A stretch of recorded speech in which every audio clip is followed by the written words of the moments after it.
विधान परिषदेत आपले आमदार निवडून आणणं ही काही सोपी गोष्ट राहिलेली नाही. आणि त्यामुळे तिथे करायचं असेल तर उद्धव ठाकरेंना उभंही राहता येऊ शकतं, पण तिथे काय होईल, काय नेमकं गणितं मांडली जातील, कोण कोणाला पाठिंबा देणार आहे, भाजपाने तिथे जर उमेदवार उभा केला तर काय होईल. कारण उद्धव ठाकरे जे आमदार झाले ते बिनविरोध आमदार झालेले आहेत. त्यावेळेला त्यांना कोणताही विरोध नव्हता, कोणी विरोध केला नाही.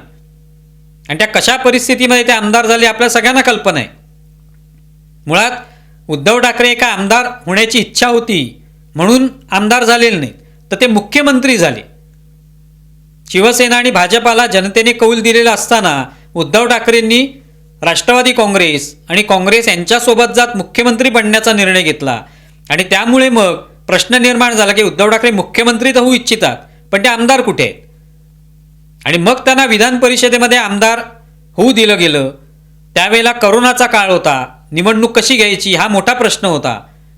पण अशा काळामध्ये नरेंद्र मोदींना संपर्क साधला गेला आणि त्यांनी हे सगळं करून घेतलं की ठीक आहे, उद्धव ठाकरेंची निवडणूक व्हायला पाहिजे, पण ते बिनविरोधच झाली, कोणी विरोध केला नाही.